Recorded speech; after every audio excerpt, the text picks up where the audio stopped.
84 जन्मों का नाटक अभी पूरा हुआ।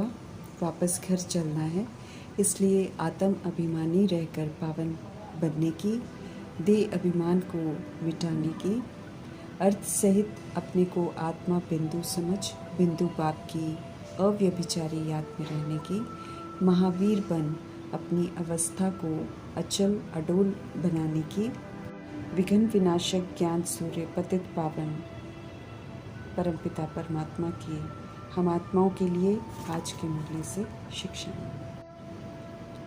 देह का विस्तार, देह की दुनिया, जो कुछ भी दिखाई देता है सब विनाशी है, सब व्यर्थ है।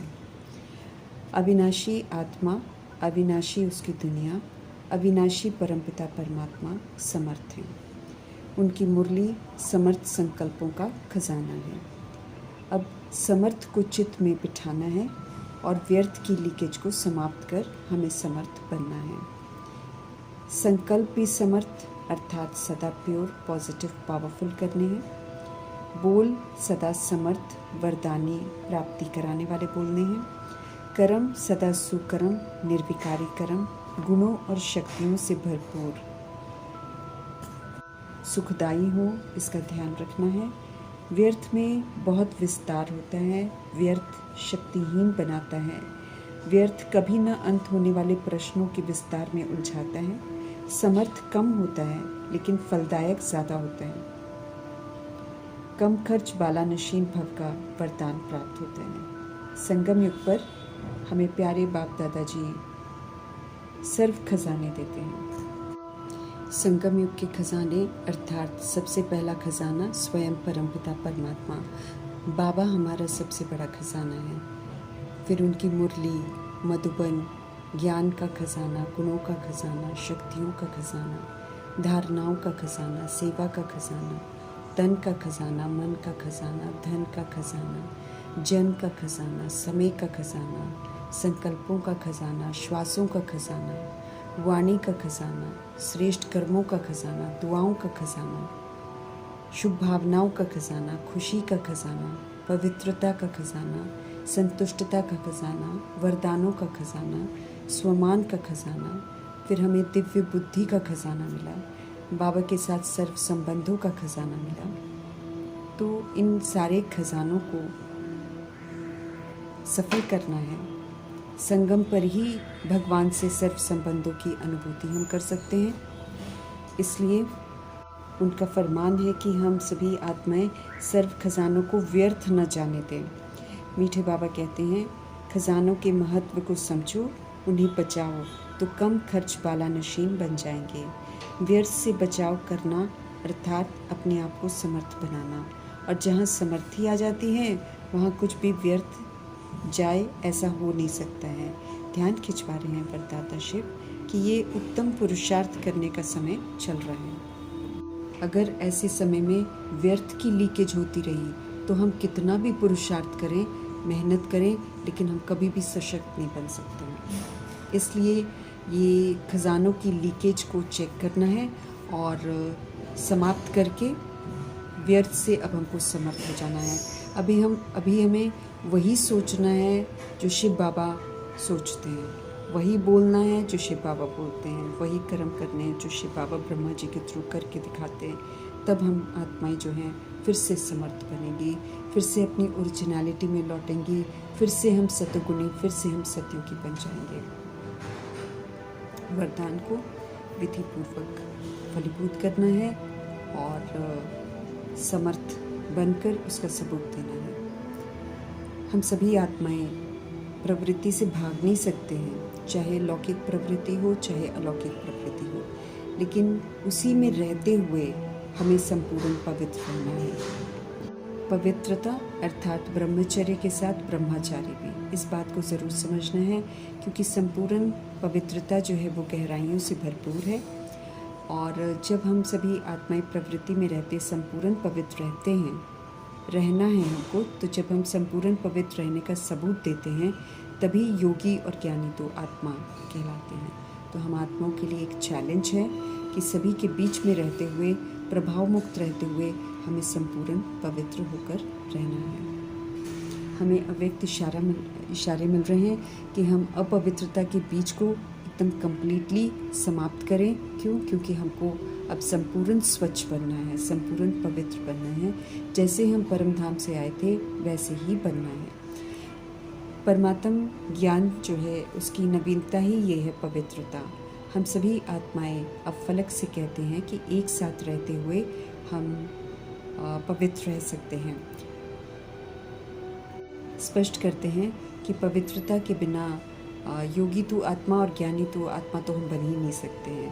भले हम जितनी मर्जी भाषण कर लें, जितना मर्जी हम ज्ञान सुना लें, लेकिन जब तक पूरी की पूरी प्योरिटी हमारे जीवन में नहीं है तब तक हम योगी तो आत्मा भी नहीं हमारा योग पूरा लग ही नहीं सकता है। इसलिए हम योगी तो आत्मा भी नहीं कहला सकते हैं और फिर ज्ञान का जो सबूत देना है पवित्र बनकर वो भी नहीं दे सकते, तो हम ज्ञानी तो आत्मा भी नहीं बन सकते हैं। तो ये चैलेंज जो है पवित्र बनने की, सभी के बीच में रहते हुए पवित्र बनने की, इस चैलेंज को कबूल करना है और इसको प्रैक्टिकल रूप में लाना है। सत्यता से परिचित कराने वाले शिव पिता परमात्मा हम आत्माओं को स्पष्ट करके समझाते हैं कि ये बेहद की पुरानी दुनिया हो गई है, इसका विस्तार अतीत से बाहर चला गया है। तो जब अतीत से ज़्यादा हो जाता है तो फिर उसका अंत ज़रूर होता है। तो इस पुरानी दुनिया का विनाश होना है और लेकिन हमें उदास नहीं होना है, दिल शिकस्त नहीं होना है, क्योंकि ये जो पुरानापन है इस समय अत्याचार वाला हो गया है, भ्रष्टाचारी वाला हो गया है, आत्माएं विस्मृत हो गई हैं और गंदगी में चली गई हैं। इसलिए काम, क्रोध, लोभ, मोह, अहंकार की जो अधिकता है इसकी समाप्ति ज़रूर होनी है। लेकिन उसके पहले ही शिव बाबा नई दुनिया की स्थापना कर रहे हैं। तो ऐसी नई दुनिया में चलने के लिए हम आत्माओं को पवित्र ज़रूर बनना है, इस बात का ख्याल रखना है कि जब तक हम पवित्र बनेंगे नहीं, जब तक हम अपने अंदर पूरी नवीनता लाएंगे नहीं, तब तक हम नई दुनिया में जा नहीं सकते हैं। हम जब संगम युग में नई दुनिया बनाएंगे, अर्थात नई स्मृतियों के साथ नई धारणा करेंगे, सबूत देंगे, तब हम नई दुनिया में जाने का पासपोर्ट प्राप्त कर सकेंगे। परमपिता परमात्मा के मिलने के बाद हम वंडरफुल बातों से परिचित कराए जाते हैं और जो आत्माएं नहीं समझ पाती, मनुष्य आत्माएं, वो हमें यथार्थ रीति अभी समझ में आया है। हम ज्योति बिंदु आत्माएं इन स्थूल आंखों से दिखाई नहीं देती हैं, लेकिन एक लंबे चौड़े शरीर के द्वारा हम जब पाठ बजाते हैं तो अपनी पावर्स को पूरा शरीर में फैलाते हैं और ये शरीर चलता है। अब हम आत्मा भी तो ज्योति बिंदु हैं, तो जाहिर सी बात है कि ज्योति बिंदु आत्मा का जो पिता होगा वो भी तो ज्योति बिंदु होगा और ज्योति बिंदु आत्मा को अपनी स्थिति में स्थित होकर हमें परमपिता परमात्मा को याद करना है। जब आत्मा को समझ जाते हैं तो फिर परमात्मा को समझना बहुत सहज हो जाता है। हम जो प्रभु के बच्चे बने हैं, हमें मूंझना नहीं है इस बात में। बाबा कहते हैं जो मूंझ जाते हैं उनके लिए फिर ये है कि अगर ज्योति बिंदु को याद नहीं कर पा रहे हैं तो फिर परम धाम में बाबा को याद करें। परम धाम तो बहुत बड़ा है, वहाँ पर परमपिता परमात्मा रहते हैं, वो हम आत्माओं का भी घर है। तो बाबा कहते हैं उस बड़े रूप में याद कर सकते हैं। यूँ तो हमें कभी भी संशय में नहीं आना है। हम सभी आत्माएं कलयुग की रात में पुरुषार्थ कर रहे हैं दिन में जाने का, इसलिए बहुत सारी अड़चनें आती हैं, रुकावटें आती हैं, लेकिन हमें कभी भी थकना नहीं है। हम अपनी कमी कमज़ोरियों पर जीत हासिल कर रहे हैं। कमी कमज़ोरियों पर जीत हासिल करने में मेहनत लगती है, इसलिए परमपिता परमात्मा उमंग उत्साह दिलाते हैं कि हमें थकना कभी नहीं है, क्योंकि सुबह की मंजिल जो है वो दूर नहीं है, बहुत समीप आ रही है। हम सभी रूहें परमपिता परमात्मा के बच्चे हैं। हम रूहों को रूहानी बाप बैठकर समझाते हैं, इसलिए आत्म अभिमानी होकर हमें परमपिता परमात्मा से, सुप्रीम रूह से हर बात समझनी है, क्योंकि हम आत्माओं को ही अपने आप को चेंज करना है। जब हम आत्म अभिमानी बनते हैं, अर्थात आत्मा परमपिता परमात्मा की संतान, परम धाम निवासी, जब ऊंची स्थिति में स्थित होकर हम देखते हैं अपने आप को, तो फिर जो नीचे स्थिति में आकर हमने बुराइयां हासिल करी हैं उसको सहज ही ख़त्म करने की ताकत मिल जाती है और फिर समझ भी आ जाता है कि हमारी जवाबदारी और जिम्मेवारी क्या है। बाबा ही हमको समझाते हैं और कोई ये सच्चाई हमको समझा नहीं सकता। इसलिए अब सिर्फ़ और सिर्फ एक बाप की सुननी है और उनकी बताई हुई युक्तियों पर चलकर अपने आप को फिर से ओरिजिनलिटी की तरफ लेकर जाना है। हम सभी निराकार आत्माएं हैं। शरीर लेने से हम शरीर नहीं बन जाएंगे। शरीर महज एक इंस्ट्रूमेंट है, इसके द्वारा हम पाठ बजाते हैं। अब हमने इससे पाठ बिगाड़ा है, अब इसी में रहते हुए पाठ को ठीक करना है और इसका सबूत ड्रामा को प्रकृति को देना है और फिर इज्जत से इस शरीर को छोड़कर गोल्डन एजेड शरीर धारण करना है। हम सभी आत्माएं ही पाठ बजाती हैं, एक शरीर छोड़कर दूसरा लेती हैं, इसीलिए किसी भी शरीर से हमको लगाव नहीं रखना है। बाबा हमको समझ देते हैं कि डिटैच होने की आदत तो हम आत्माओं की रहती ही है। जब से हम ड्रामा में आए हैं, हम पुनर्जन्म में आते आए हैं, हमने कितने शरीर छोड़े हैं। अगर हम देह के भान और देह के अभिमान के शरीर के बारे में सोचें तो हमने 63 बार बॉडी चेंज करी है। तो डिटैच होने की तो हमको आदत है, इसलिए जीते जी इस बात को समझते हुए हमें इस वर्तमान में जो अटैचमेंट हो गई है अपने देह से, इससे स्वयं को मुक्त करना है, क्योंकि अब हमको ज्योति बिंदु बनकर वापस घर जाना है और फिर नई दुनिया में आना है। नई दुनिया में गोल्डन एजेड शरीर अगर हमको चाहिए तो अभी संगम युग में हमें गोल्डन एजेड पुरुषार्थ करके गोल्डन एजेड शरीर कमाना है। आत्मा ही पावन थी, आत्मा ही पतित बनी है। अब इस समझ से हमको रियलाइजेशन से फिर से पावन बनना है। पवित्रता के सागर परमपिता परमात्मा का संग करके उन्हीं की श्रीमत पर चलकर हम पावन बन सकते हैं। उनकी याद में रहकर हम पावन बन सकते हैं।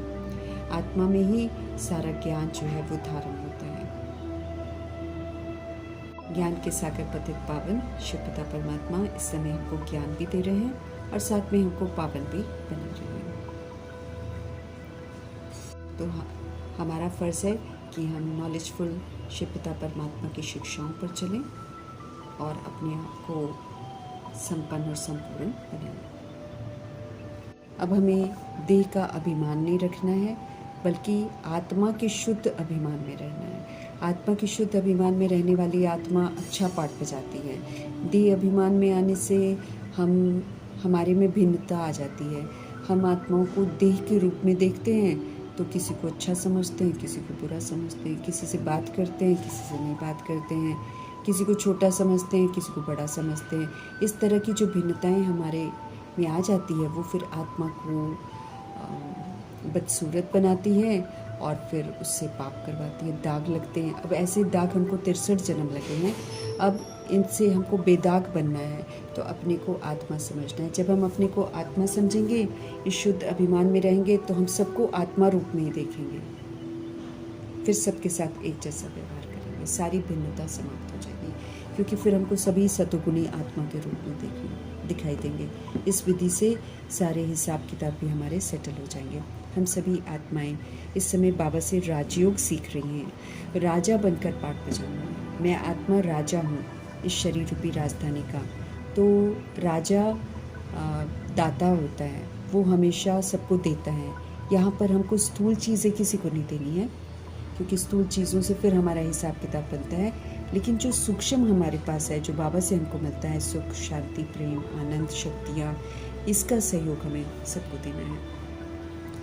जैसे हमको बहुत सारी रूहें ऐसा पाठ बजाएंगी जहाँ हमको सहन करना है, जहाँ हमको संभाल लेना है, समेट लेना है। इस तरीके से हम दूसरी रूह को अच्छा बनने में मददगार बनेंगे। कोई हमारे साथ अच्छा बिहेव नहीं करेगा, क्योंकि इस समय सारे विस्मृत हैं, लेकिन हमको अच्छा बिहेव करना है। क्यों? क्योंकि हम राजा हैं। राजा रॉयल होता है, वो कभी इस बात का इंतज़ार नहीं करता है कि कोई उसके साथ अच्छा व्यवहार करे तब वो अच्छा व्यवहार करे। नहीं, वो सबके साथ अच्छा व्यवहार, वो दानी होता है। तो सूक्ष्म दान हमको सबको देना है। सूक्ष्म दान देकर हम सतोगुणी व्यवहार करके सबको सतोगुणी बना सकते हैं।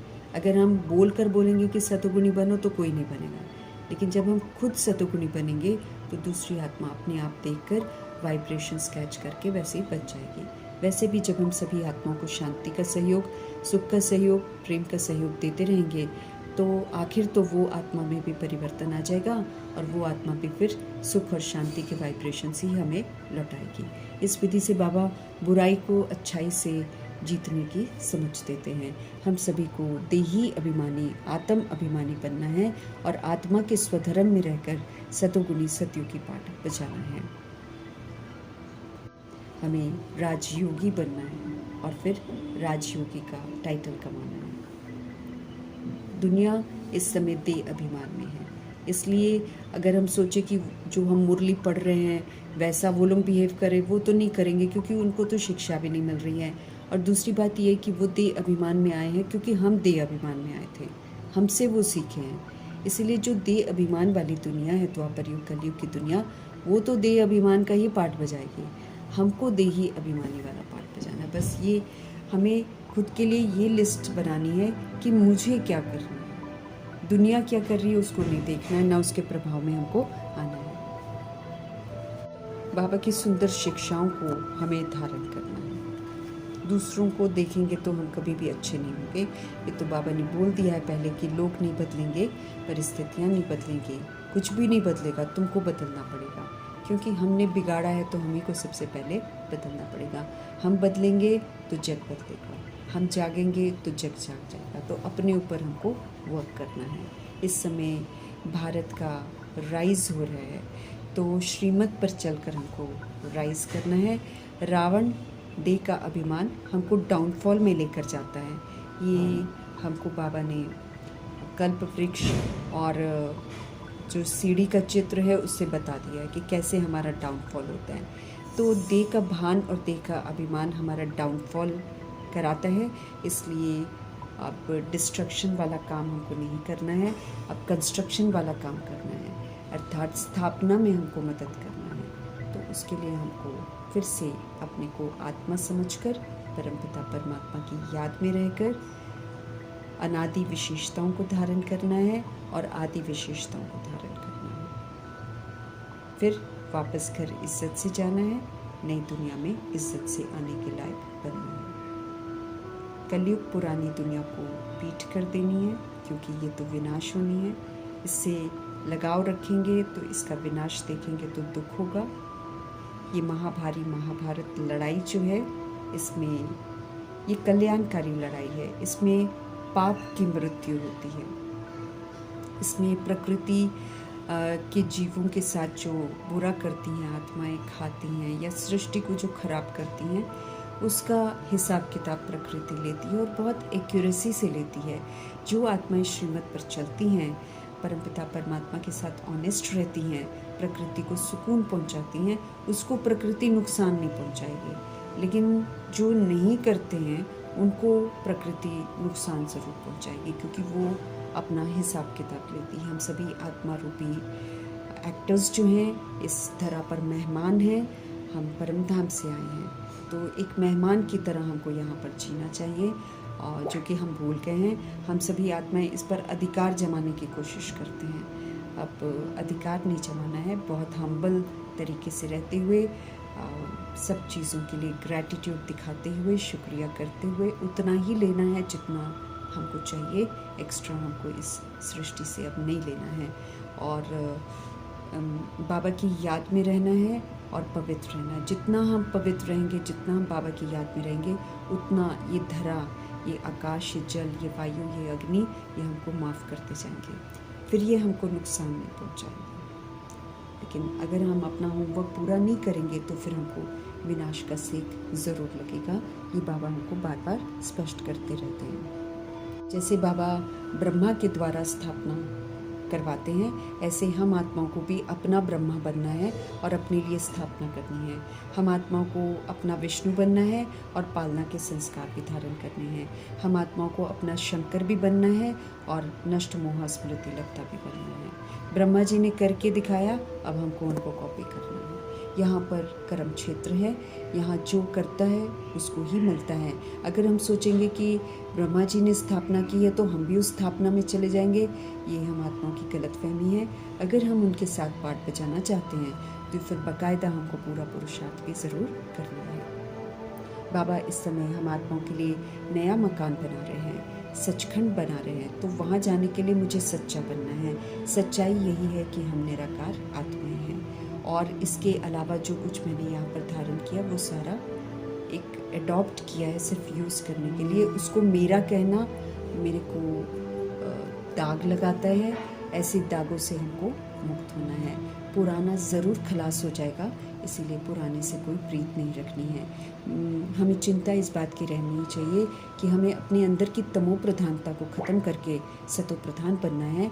जितना हम सतो प्रधान बनाएंगे उतना हम सृष्टि को सहयोग देंगे। विनाश के लिए महाभारत की लड़ाई मशहूर है और कल पहले भी हुई थी, अभी भी ये ज़रूर होगी।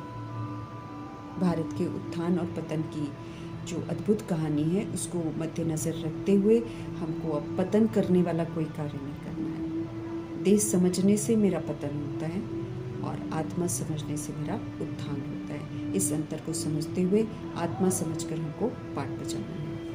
आत्मा समझकर पाठ बजाएंगे तभी हमारा हिसाब किताब सेटल होगा, क्योंकि फिर हम सबके साथ एक जैसा व्यवहार करेंगे। हमको एक जैसा ही व्यवहार करना है हर आत्मा के साथ।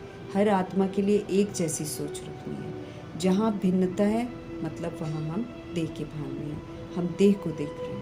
फिर वो जब करते हैं किसी के साथ अच्छा, किसी के साथ अच्छा नहीं, तो फिर रूहों तक वाइब्रेशंस पहुँचता है। फिर जिसको हम अच्छा नहीं समझते हैं वहाँ से फिर हमको असंतुष्टता के वाइब्रेशंस मिलते हैं। और बाबा कहते हैं इस सृष्टि पर मौजूद सभी रूहों से संतुष्टता का सर्टिफिकेट लेना है। हमें ड्रामा के राज को समझना है, क्योंकि हम ही इस ड्रामा को ख़राब करते हैं तो दुनिया भी ख़राब हो जाती है। और फिर जब हम इस ड्रामा को ठीक करेंगे दुनिया अपने आप ठीक हो जाएगी। हमको किसी को ठीक करने की ज़रूरत नहीं पड़ेगी, लेकिन उनकी तरफ से हमको संतुष्टता का सर्टिफिकेट मिलेगा। और वो तब मिलेगा जब हम सबको आत्मिक दृष्टि से देखेंगे, आत्मिक वृत्ति से देखेंगे, सबको आत्मा भाई समझेंगे। फिर चाहे वो आतंकवादी हो, फिर चाहे कोई गैंगस्टर हो, चाहे कोई वैश्या हो, चाहे कोई गणिका हो, चाहे कोई राज्य सत्ता की आत्मा हो, सबको आत्मा रूप में देखना है। और कौन सी आत्मा? बाबा कहते सतोगुणी आत्मा के रूप में देखना है। तो फिर वो आत्मा संतुष्ट हो जाएगी और वो भी चेंज हो जाएगी। तो ये है ही रूहानी नॉलेज, रूहों के लिए नॉलेज है, जिस्म की नॉलेज नहीं है। ये स्पिरिचुअल नॉलेज है, रूहानी नॉलेज है। ये सच्चा ज्ञान है जिसको सुनकर आत्मा फिर से नारायण के घराने में जाने लायक बनती है। 84 जन्मों का ये नाटक पूरा हो रहा है। वापस हमको घर जाना है। पतित हम वापस जा नहीं सकते हैं और जाना भी सभी को है। या तो हम बाबा की श्रीमत पर चलकर पावन बन जाएं, या तो फिर ड्रामा, धर्मराजपुरी और प्रकृति ये हम आत्माओं को पावन बनाएंगे। ये फिर सज़ा देकर पावन बनाते हैं। बाकी दुनिया की जो कहानियाँ हैं उन पर विश्वास नहीं करना है, क्योंकि बाबा कहते सब के सब कपोड़े हैं और कोई भी ज्योति ज्योत नहीं समाता है। हर आत्मा इस नाटक में आती है, सतो रजो तमो से गुजरती है। तो चाहे धर्म स्थापक हो, चाहे कोई भी हो, सब इसी सृष्टि पर मौजूद हैं और अपना अपना पाठ बजा रहे हैं। अपने अपने जो धर्म है उनके नाम पर उसी में पालना कर रहे हैं। इसलिए कोई भी वापस घर नहीं जाता। शिव बाबा ही आते हैं तब सारी आत्माएं वापस जाती हैं। हर बात को समझते हुए हमें अपने आप को पावन बनाना है। अब हमें ऐसा कोई काम नहीं करना है जिसके लिए हमको गर्भ जेल में फिर जाना पड़े, क्योंकि इस समय का गर्भ जेल तो और ख़तरनाक है। चारों तरफ तूफ़ान है, समस्याएं हैं, उसके बीच में गर्भ जेल बहुत ख़तरनाक है। इसलिए अब हमें झूठ नहीं बोलना है। हम 63 जन्म भगवान से झूठ बोलते आए हैं, क्योंकि गर्भ जेल में हम हमेशा बाबा को यही बोलते आए हैं कि हम पाप नहीं करेंगे, लेकिन फिर भी हमने पाप किए हैं। अब तो हमें होश में रहना है और ये हमारा नया जन्म है। इसलिए इस नए जन्म में जो बाबा कह रहे हैं वही करना है। अगर हम अभी भी पाप करते रहेंगे तो फिर हमको गर्भ जेल में फिर से जाना पड़ेगा। ऐसी गंदगी में हमको दोबारा नहीं जाना है। रावण की दुनिया में सिर्फ पाप ही होते हैं, इसलिए रावण की मत पर हमको नहीं चलना है। रावण का संग हमको नहीं करना है। कोई भी पाप कर्म मुझे अपने खाते में जमा नहीं करने, क्योंकि जो हम करते हैं उसका हम भुगतान ज़रूर करते हैं, उससे बच नहीं सकते हैं। कोई माफ़ी नहीं है। और उल्टा अब की तो एक का 100 गुना, एक का 1000 गुना, एक का लाख गुना दंड है, क्योंकि हमको समझ भी तो मिल रही है। समझ मिलने के बाद गलतियाँ करते हैं तो फिर ड्रामा बिल्कुल बख्शता नहीं है। निराकार राम जो राम राज्य स्थापन करते हैं वहाँ किसी भी तरह की जेल नहीं है, वहाँ सुख ही सुख है, वहाँ तो गर्भ भी महल है। ऐसी दुनिया में जाने के लिए हमें अपना सारा हिसाब किताब यहाँ पर सेटल कर लेना है, कर्मातीत बन जाना है और फिर स्व इच्छा से शरीर को छोड़कर शिव पिता परमात्मा के साथ जाना है। अगर हम परमात्मा मिलन करना चाहते हैं, जो कि सूक्ष्म वतन में होता है, तो हमें जल्दी जल्दी अपने व्यक्त भाव को ख़त्म करके अव्यक्त बनना है। जो अव्यक्त फरिश्ते बनते हैं, उन्हीं की मुलाकात एक बार बाबा से ज़रूर होती है सूक्ष्म वतन में, फिर वहाँ से वो परमपिता परमात्मा के साथ वापस घर जाते हैं। भले हम गृहस्थ व्यवहार में रहते हैं, लेकिन हमको हमेशा कमल फूल समान बनना है, अर्थात किचड़ा चारों तरफ होगा, लेकिन उस विकारी वायुमंडल का प्रभाव मेरे पर नहीं पड़ना चाहिए, मृत्यु लोक का प्रभाव मेरे पर नहीं पड़ना चाहिए। मुझे सदा बाबा की यादों में रहकर ट्रस्टी बनकर पाठ बजाना है। किसी से कोई एक्सपेक्टेशंस रखनी नहीं है, लेकिन अपनी तरफ से अच्छा पाठ बजाना है। अच्छी रीति हमें हर बात समझाई जा रही है, तो अच्छी रीति समझकर विकारों पर जीत पाकर विश्व का मालिक बनने का हक प्राप्त करना है। काम विकार जो है, ये काम महाशत्रु है, और ये पनपता है जब हम नाम रूप में फंसते हैं। तो किसी के भी झूठे नाम रूप में फंसना नहीं, क्योंकि सबके नाम और रूप जो हैं वो मिट्टी में मिल जाते हैं, ये हम देखते हैं। तो शरीर भी मिट्टी में मिल जाने हैं, तो किसी के नाम रूप में भी नहीं फंसना है, और ना ही काम विकार का कभी शिकार होना है। ये हमको प्रतिज्ञा करनी है और इसको निभाना ज़रूर है। इसके लिए हमको एक प्रैक्टिस ज़रूर करनी है कि हमें देह को नहीं देखना है। देह को देखने से ये सारी बीमारियां उत्पन्न होती हैं। बाबा समझ देते हैं कि ये समय है समर्थ बनने का, सशक्त बनने का, सारे अस्त्र और शस्त्रों से संपन्न बनने का, पवित्र बनने का। क्योंकि बाबा कहते हैं हाहाकार का जो सीन है बहुत कड़ी मौत लेकर आएगा, इसीलिए वो सीन जो है अगर हम कमज़ोर रह गए तो देख नहीं पाएंगे इसी और न सेवा कर पाएंगे। इसीलिए पहले ही हम आत्माएं अपने आप को सशक्त बनाएं। ये डर्टी दुनिया है, यहाँ पर लोग डर्टी काम करते हैं, कांटों का जंगल है, यहाँ पर खान पान भी डर्टी है, सोच भी डर्टी है, बोल भी डर्टी है, सब कुछ डर्टी ही डर्टी है। इससे बिल्कुल आकर्षित नहीं होना है, इसके प्रभाव में नहीं आना है। और इस कांटों के जंगल में रहते हुए हमें सतयुगी फूलों का जो बगीचा है वहाँ पर जाने के लिए हमको चैतन्य फूल बनकर सबूत देना है। जितना हम श्रीमत पर चलते जाएंगे, दैवी गुण धारण करते जाएंगे, उतने हम फूल बनते जाएंगे, कांटे निकलते जाएंगे। अल्लाह के बगीचे में जाने के लिए फिर लायक भी ज़रूर बनना है। ड्रामा को अच्छी रीति समझना है। अगर हम अच्छी रीति समझ जाएंगे तो हम कभी भी किसी भी परिस्थिति में किसी भी व्यक्ति से नाराज़ ही नहीं होंगे, सबको उल्टा दुआएं देंगे। बाबा मम्मा के घराने में जाना है तो उन्हें पुरुषार्थ में कॉपी करना है। बाबा का कहना है कि हम सभी आत्माएं ऐसा पुरुषार्थ तो करें ताकि हमें ऊंच मर्तबा मिले। हमारी खुद से लड़ाई है, अपनी ही कमी कमज़ोरियों से लड़ाई है। कमी कमज़ोरियाँ बहुत समय तक यूज़ करी हैं, इसलिए वो फिर से आती हैं ऊपर, दे अभिमान मिलाती हैं। लेकिन हमें सशक्त बनकर इन कमी कमज़ोरियों को यूज़ नहीं करना है। कुछ समय यूज़ नहीं करेंगे तो वो अपने आप मर्ज हो जाएंगी। एक्यूरेसी से हमको चलना है, अलर्ट रहना है, अटेंटिव रहना है। अभी घर वापस जाना है तो निराकारी बनकर जाना है, तो जितना विस्तार है यहीं पर छोड़ना है। याद की यात्रा से ही वो ताकत आएगी। एक को ही याद करना है और अर्थ सहित याद करना है। मैं ज्योति बिंदु आत्मा, ज्योति बिंदु परमपिता परमात्मा की संतान हूँ और परमधाम मेरा घर है, इस स्मृति में सदा रहना है। साथ साथ स्वर्ग की बादशाही के लिए सर्वगुणों से संपन्न, संपूर्ण निर्विकारी, मर्यादा पुरुषोत्तम, संपूर्ण अहिंसक, बेदाग हीरा भी बनना है। हमने अनगिनत बार वर्षा लिया है, अनगिनत बार हमने माया के तूफानों को पार किया है। इस समय रस्सा कशी का खेल चल रहा है। प्रभु जी अपनी तरफ खींच रहे हैं, माया अपनी तरफ खींचने की कोशिश कर रही है। हमें होश में रहना है और प्रभु की तरफ ही रहना है, नहीं तो ये माया खींच लेगी तो फिर दुर्गति में ले जाएगी। हमें महारथी बनना है और पुरानी दुनिया को आग लगनी है। उससे पहले हमें अपना सब कुछ जो है बुराइयां वो स्वाहा कर देनी है और महावीर बनना है। अखंड अटल अडोल राज्य अगर हमको पाना है तो अखंड अटल अडोल रहकर सारे दृश्य को देखना है और उच्चतम सेवा में तत्पर रहना है। बुद्धि योग सदा हमारे बाबा के साथ लगी रहे तो मायावी तूफान हमारा कुछ भी बिगाड़ नहीं सकेंगे। और हमें ध्यान रखना है कि 2500 वर्ष की राजधानी में दास दासी प्रजा सब चुने जाते हैं, तो ऊंच मर्तबा पाने का पुरुषार्थ करना है। ऐसा कोई काम नहीं करना है जिसके लिए हमको पश्चाताप करना पड़े। श्रीमत पर चलेंगे तो कभी भी पश्चाताप नहीं करेंगे। कर्म करने के बाद पछताने से कुछ नहीं होगा, इसलिए पहले ही अलर्ट रह के हमको गफलत नहीं करनी है और श्रीमत पर चलकर अपना श्रेष्ठ चार्ट बरकरार रखना है और बाबा को पोता मिल देते हुए अपने आप को चेक करते हुए चेंज करते जाना है। निर्बल से बलवान बनाने वाले, हम सभी आत्माओं के संस्कार व स्वभाव को श्रेष्ठ बनाने वाले शिव पिता परमात्मा